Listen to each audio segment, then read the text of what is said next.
ستمبر 1944 کو گاندھی کو خط لکھا تھا، جس میں انہوں نے کہا تھا کہ ہمارے راستے جدا ہیں، ہماری تاریخ، ہماری ثقافت، ہمارا طرز زندگی، ہمارا کھانا پینا، ہماری سوچ، ہمارا تمدن وہ مختلف ہے.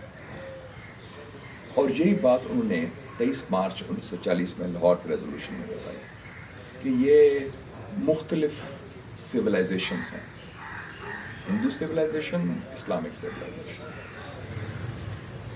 کلچر مختلف ہے، فلاسفیز مختلف ہیں، سوشل آرڈرز مختلف ہیں. بلکہ ہمارے تو والدین بتاتے تھے، اللہ تعالیٰ ان دونوں کو جنت نصیب کرے، کہ جب وہ ٹرین میں جاتے تھے تو ماشکی آتے تھے، ہندو پانی مسلم پانی. وہ فرق ہوتا تھا، ہندو کو پانی لینا، مسلم کا پیا ہے. پاکستان بننے سے پہلے کی بات. اور میں اپنی مثال بھی دیتا ہوں. میں امریکہ میں پڑھتا تھا ایز اے اسٹوڈنٹ. میرا ایک دوست تھا ہندوستان کا، ڈاکٹر منورنجن بیس بڑوا، آسام کا تھا. اور آسام کے لوگ زیادہ تر کھلے ڈولے ہوتے ہیں، تعصبات سے بالا تر ہوتے ہیں. وہ اور میں، ہم ایک جرنی میں گئے، گاڑی اس کی تھی، تو ہم نے کہا ہم اکٹھا امریکہ کا سیر کریں گے، واشنگٹن سے نیو اورلینز جائیں گے، راستے میں رکتے جائیں گے اور جو بھی خرچہ ہوگا اکٹھا کریں گے، پیٹرول کا بھی، رہنے دینے کا. وہ ہم موٹیل میں ٹھہرا تھا میں، تو وہ پانی مانگنے، اس نے پانی لینے لگا، تو میں نے کہا میں دیتا ہوں آپ کو گلاس میں پانی. میں نے ایسے دیا تو میں پانی آپ کا نہیں پی سکتا. آپ نے ہاتھ لگا دیا گلاس کو. میں کہا نہیں، میں نے گلاس سے پانی نہیں پیا، گلاس تو صاف ہے، میں نے پانی ڈالا آپ کی خاطر. کہتا نہیں، آپ نے گلاس کو ٹچ کر دیا. میں برہمن ہوں. کہتے تم مسلمان ہو، کیونکہ تم نے ہاتھ لگا دیا گلاس پر، میں پانی نہیں پی سکتا. وہ پی ایچ ڈی تھا، امریکہ میں رہتا تھا، کھلا ڈلا تھا، اس کا دوست تھا میں بہترین. میں کہ مجھے آج سمجھ آئی کہ ہم نے پاکستان کیوں بنا، کہ کتنا بنیادی فرق ہے. جو ہندوستان، ہندوؤں کا ایک کاسٹ سسٹم ہے، اور جو اتنے رچی میں ہے، ڈی این اے میں ہے تعصب، کہ آپ اس کے ہاتھ لگ جائے تو آپ پانی نہیں پئیں گے، تو پھر کیسے ہم رہ سکتے ہیں اکٹھے. اس دن مجھے سمجھ آ گئی کہ پاکستان کیوں بنا، اپنے ذاتی حوالے سے. تو اس حوالے سے آپ دیکھیں تو قائد اعظم، میں سمجھتا ہوں جو بنیاد تھی پاکستانی نیشنلزم کی، اس کے 3 بڑے ستون ہیں. ایک ہمارا مذہب اسلام، جو ہماری شناخت ہے، ٹھیک ہے. دوسرا اردو زبان، جو سب کو اکٹھا کرتی ہے، جوڑتی ہے، اور آج بھی جوڑتی ہے. اور تیسرا جمہوریت، کیونکہ پاکستان جمہوریت کی پیداوار ہے. پاکستان مسلمانوں کے حق خود ارادیت کا ایک بہترین مظہر ہے. کیونکہ جو لوگ پاکستان میں شامل ہوئے، جو صوبے اکٹھے ہوئے، مسلم اکثریت تھے، سب نے ووٹ کے ذریعے، بیلٹ باکس کے ذریعے کیا. اس پاکستان بنانے میں فوج کا، بیوروکریسی کا، برطانیہ کا کوئی کردار نہیں تھا. مسلمان عوام کی جدوجہد، قائد اعظم کی قیادت، ان کا کردار، قوت ایمانی اور عوام کی حمایت، اس لیے پاکستان کامیاب. اور ایک اور چیز میں بتا دوں، قائد اعظم کا جو ورلڈ ویو تھا، فارن پالیسی کہتے ہیں، اس کی بنیاد کیا تھی؟ Pan Islamism. صرف یہ نہیں کہ